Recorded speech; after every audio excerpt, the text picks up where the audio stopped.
Alrighty, it's been a couple days. It's pretty much the end of the week. I know I probably said a week after the movie came out, but I'm really too excited to just talk about it. So it's probably just gonna go up around Sunday/Monday. Stupid! I'm not gonna let you get the chance. Listen, you're absolutely right. And if you're smart enough, hold on. But today we're gonna be talking about Dragon Ball Super Broly in full spoilers. So if you haven't seen the movie, make sure you guys go watch it. It's a one-of-a-kind Dragon Ball experience. You guys really need to go out and watch it if you can. I'm not gonna condone illegally watching it, but I know some of you guys out there can't really watch the film in theaters because it's either not showing or just not showing for a long time. And I know the hype is building, so do what you guys need to do. I mean, we're in a privileged anime time because before or back in the day, we all had, you know, our Kiss animes and our anime websites like Anime Shippuden and all that to like watch anything we wanted. And that's because we didn't have things like Crunchyroll, Funimation, even Hulu, Netflix. It's crazy how much anime has basically adapted into the West. And hell, there's movies in theaters, like, it's crazy. So I know sometimes it's really tough to even watch the movie because it's not even out in theaters. So look, do what you need to do. Just at least support the official release, like buying the Blu-ray and, you know, stuff like that, because we need more stuff like this in the future. Alright, without further ado, with the disclaimer out the way, let's just jump right into the movie. Now, I'm gonna give like a kind of breakdown of the movie slash like basically from beginning to end. Because the movie, like I said in my non-spoiler review, the movie has basically two parts. The first part being the like history of Bardock kind of part, and the last part being the Broly and Fusion Reborn part. Now, the beginning is basically Dragon Ball Minus. Alright, so we find out that. So we start off right on planet Vegeta, and we see the society. We see, you know, how it's kind of technologically advanced, and you see the Saiyans with their own, you know, combat uniforms and ranks and how their society looks. Now, for new people that don't know about Dragon Ball Minus slash anything new about this movie, it could probably throw you off, mainly because, I mean, we're all used to like the barbaric Saiyans that we all used to see in Dragon Ball Z, who had like the fur pelts and everything. Like they were very old school. But this was a much cleaner, kind of safer environment, which I was a little meh on, to be honest, because they still do the same thing. The Saiyans go to planets, conquer them, and then sell them, but their society is so clean and like neat. It's so weird. But aside from that, that was like one of my minor complaints for that part. But Frieza basically drops down with his father, King Cold, and King Cold's basically saying, alright, look, I'm retiring, but I'm going to leave my hands I'm going to give you guys to my son, Frieza, and he's going to be, you know, you guys' master, you guys are going to be slaves, yada, yada, yada. And that part was, like, very, like, just disheartening, because, like, you see King Vegeta's face. Not only that, Frieza kills people that, like, are trained, like, have their guns trained on them. He kills them immediately. And then we go from there into basically the pod chamber where, you know, Paragus has his son, you know, Prince Vegeta, and they're like nursing and growing, but they have like a tier level in there. Basically at the top is Prince Vegeta, because obviously the king is, you know, whatever. Then at the second tier you got basically like the elite warriors still, and then the bottom tier is like, you know, the low class warriors.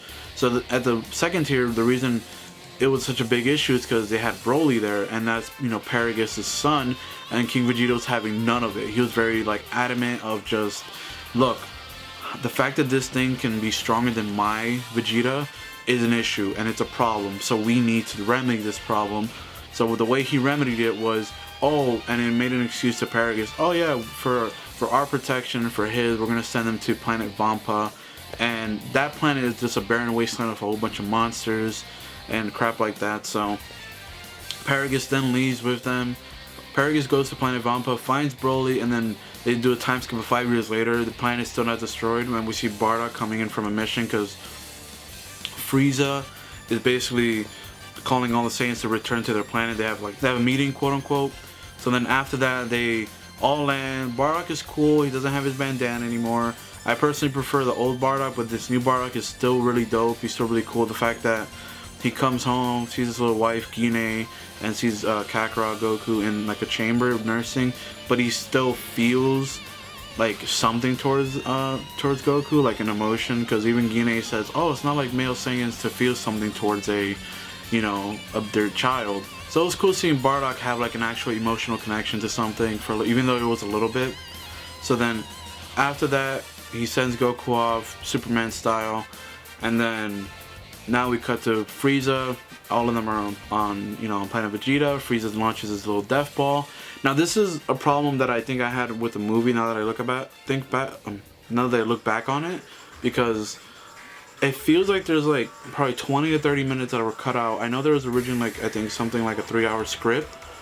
You could tell there was a lot cut out because when Frieza launches a death ball, literally, like not even joking, you see Bardock like almost instantly do his like little struggle against it, doing his like rebellion thing, but he actually has like battle damage on his shirt, and it like just cuts there, and it's rather quick, and then he gets blown up and then he dies. So I feel like there was obviously like a rebellion scene of him fighting Frieza's minions, but they just cut it out, and it felt kind of a little like short and kind of fast for my liking, so that was a little weird. But then the planet blows up, and then this is where the second half pretty much starts. Now we cut to like the couple years later or whatever, and not even a couple, like the 40 years later, and then now we see Goku and Vegeta training on like this random island that Bulma bought. They're fighting, yada yada yada. It's pretty cool. Really again, the movie's just gorgeous to look at, very well animated, and then they fight, and then they get a call from Trunks saying that someone came in and stole the Dragon Balls. Now this is where a little bit of the plot gets a little bit wonky to me. Bulma wants the Dragon Balls because she wishes herself 5 years younger, and now that can be the explanation as to why she still looks young. Maybe even Goku mentioned it. He goes, "Have you been doing that this whole time?" So now it's like this little theory that maybe Bulma has been doing that every couple years just to look younger, so maybe that's why she still looks the way she like does. So she wants the Dragon Balls to look 5 years younger, and that's pretty funny. I'm like, okay, that's a neat gag. The Frieza soldiers steal most of the Dragon Balls. They only grabbed 6 because they haven't grabbed the 7th one yet. So they go find it because they stole the Dragon Radar too. And then now because they found this out, all of them, Goku, Vegeta, Bulma, and Whis, head out to the ice place to go find them. And they find them, they find the 7 Dragon Balls, and then they stop them from, taking it. Meanwhile, while all of this was going on, we cut to Frieza's spaceship, and this is where it gets a little, this is, like I said, why it gets a little weird. The reason why Frieza wants the Dragon Balls is because he wants to wish to be 5 centimeters taller, because it's not too noticeable, and it's not too, and because people called him short before, and I'm like, that was a little dumb. It was kind of funny, but it was a little dumb that's the reason why Frieza wants either to go to planet Earth or to get the Dragon Balls in general, and it was a little weird, but I don't know. They even mentioned a point, why not just go back to your second form? And then he's like, no, idiot, I want to be as strong as I am now and in golden, just a little bit taller. And I'm like, it's a little bit stupid.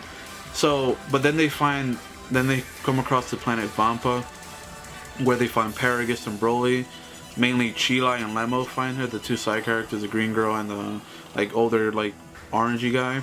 So they both find Broly on planet Vampa along with Paragus, and then they both take them into the planet, to Frieza. And after that, basically they explain to Frieza oh yeah, planet King Vegeta, I want revenge on him because he was scared of my son's potential and power, because it was an anomaly within Saiyans, and yada yada yada. And then now they're part of the Frieza Force, and then Broly is such an innocent character, because he's just there following Paragus' orders. However, he starts to get a relationship with Chilai and Lemo, as friends, just as his first friends. And man, they heavy sexualized Chilai. The moment where she, oh yeah, Broly, why aren't you wearing your armor? And he goes, oh, it's too stiff, I don't like wearing it. But then she spreads her her chest armor, and she's like, no, it's actually really flexible. And I'm like, yeah. And they have as many times as they want to do ass shots for her. It was pretty funny. I'm like, that's a little weird. They're literally setting her up to be with Broly. It's weird, but whatever. But Broly's character is really fun. He's really innocent, really cute at the same time. Just the way his attitude is. He's a big kid. He doesn't know. He talks very archaic. He doesn't really talk like a proper human. It's super adorable that he's just this giant bear pretty much. because then he explains that the pelt that he had, which is probably the part where I probably teared up like watching it, was that he was explaining that the green pelt that he has was his first friend that he trained with called Ba, and he named it after the noise it makes when it roars at him. So it was this giant monster that he kept training with on planet Vampa, but unfortunately Paragus didn't want that, so he shot the ear off of Ba, and then now they basically ended their like friendship. And then so what Broly did is keep the ear of Ba and then kept it for him and made a pelt out of him as remembrance of how they were. I'm like, that was really sad and really like touching, and added a lot to Broly's character. They didn't have to give him a story for his pelt, but they did, and I really appreciated that. So now Frieza just wants to test Broly out on Earth, because now they know Vegeta and Goku are there, so they head to planet Earth. Frieza makes his massive entrance, so as usual. They land, and pretty much this is where it starts. Like, this is where the fighting starts, and it never stops. Because now this is that whole "do it, Broly," which unfortunately he doesn't even say in the movie. They cut that out. He just says, "Broly, attack!" And then he goes, and I'm like, I wanted to yell the "do it, Broly" with him, but it didn't happen. But whatever. After that, we have Vegeta versus Broly, an amazing fight. Vegeta going Super Saiyan and just, because I remember, if you guys remember the original movie, Vegeta got punked by Broly, and it was like very embarrassing for him. But here, man, Vegeta just mopped him left and right, but Broly kept adapting to the point where Vegeta had to go Super Saiyan, and then Vegeta was getting mad. He was like, "You're annoying," and punched him through a mountain. Then he transformed, and then he was overpowering Broly too, but then Broly kept adapting, managed to catch up, punch Vegeta, hit him, and then that's when Vegeta was like, "Okay, well, maybe I should get serious." So then he transformed into Super Saiyan God, which, oh my god, he did that with the with the best drip imaginable, man. Like, he was just flowing. And then he just demolished Broly. I felt so bad for him. Broly felt the danger. Like, he was just like, he wanted to continue fighting, but he felt the danger that Vegeta was posing. Man, was it cool. So then Broly gets basically beat first time, and then he just erupts. This is where that whole power explanation thing, which I'll make an updated video on. Broly basically transforms into a great ape with his base power level. However, he keeps his agility and speed because he doesn't go into full ape. He just has the power. He doesn't go like full giant ape. He just turns into, like, he just has the power of the ape inside him, and he gets buffer and his hair spikes up. But after this, Goku steps in, and now they fight, and they have an amazing fight as well. I like the music too. I'm a fan of the chanting, and kind of added some spice to the overall music in it. I thought it was really cool in my opinion, and the fight was amazing. Probably it's probably not as good as Vegeta's, but it was definitely really entertaining. It's really fucking good. Amazing fight nonetheless. Broly just stomped Goku. Like, once he kept adapting, he slammed Goku so hard, his eyes started to flicker. But then Goku goes into Super Saiyan Blue. And in this transformation, he does blink UI for a second, Ultra Instinct. I just think that's a fun reference, fun cameo to, like, you know, for the fans. I don't think he was trying to go Ultra Instinct, because that's not Goku's character. Goku's character, he likes to fight and draw out the maximal potential of his opponent rather than fight in UI and then kind of just eradicate him immediately. So then they fight, and during their fight, they change the terrain from ice to lava, because Broly makes a massive energy ball that just destroys and goes beneath the earth, so it erupts lava everywhere. Now this was an interesting thing. Apparently, I didn't know this, but Goku and Broly fought in the lava, for real. I don't know if their aura was protecting them, which they probably, I know they can make a barrier about them, but I didn't see it. They fought in the lava. It was crazy. But after that, Frieza manipulates, kills Paragus, Broly transforms into a Super Saiyan and he transformed out of sadness too. It wasn't out of anger. He was mourning the death of his father, because as much shit as his dad gave him, he cared for his dad. So Broly transforms, is overpowering Goku. Vegeta jumps in, goes blue as well, overpowers both of them. And then the funniest shit was that they led him to Frieza, and Frieza was like, "Oh no, wait." And then, oh man, Frieza was getting Dempsey rolled. If you guys seen Epo, he was just punching him. He was haymakering him the whole time. And that basically ends the whole fight with Broly with just individual people.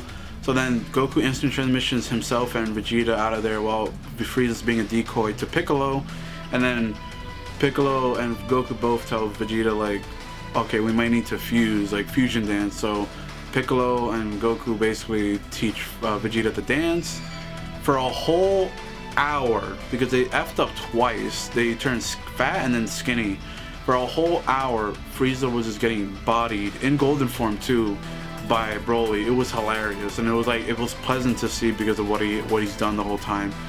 And then basically after that, after the 1 hour, they fuse, they get it right, they turn into Gogeta, and then the instant transmission, and then we have oh man, this fight makes the old Gogeta appearance look like absolute dog shit. Like, he fights him in base, then Super Saiyan, then Super Saiyan Blue. They go to a different dimension because of how strong they both are.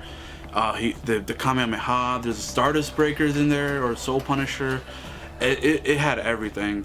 But at the end of the day, Broly was now no match for Blue Gogeta, even in his full power state in this form. So then at the end, Gogeta was gonna hit him with a final Kamehameha. He was gonna hit him with a base, like normal Kamehameha, but it was gonna kill him. But Chi-Lai grabbed the Dragon Balls and wished Broly back to Vampa.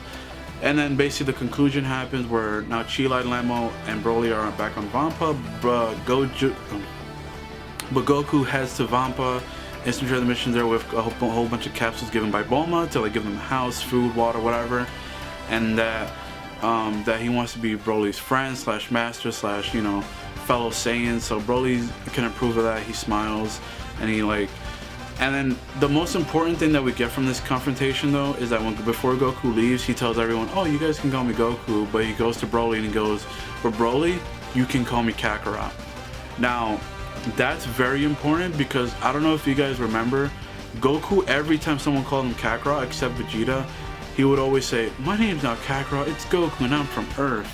So the fact that he told Broly, call me Kakarot, is a massive like character development for him because now he embraces his Saiyan side and I can see more of it. And I really love that nice little touch. Overall, this movie is just fantastic. There's some issues with some of the story stuff. It felt a little bit rushed at some points, like the beginning and maybe near the end. The second half is just all fighting, which I have no qualms with. The animation is beautiful, the music is great. And overall, all the characters were there. Some of the story stuff was it bugged me a little bit, like Frieza's wish. And I'm like, I get it, Dragon Ball, it's probably a nice gag, but it bothered me a little bit that was his goal for getting the Dragon Ball. So, I don't know. If you guys seen the movie, let me know what you guys think down below, whether you agree with me with the whole entire spoiler thing, and like everything, all my points that I made. All the characters were great. Animation, story was a little bit meh or okay, but everything made up for it, giving it like a 9 out of 10. I'll give it like 4.5 Kamehamehas out of 5. And I hope you guys enjoyed. Make sure you guys leave a like, comment, subscribe down below. Share the video out if you guys enjoyed my spoiler review. And all my social media links will be down in the description below. And I hope you guys have a great day. Bye guys.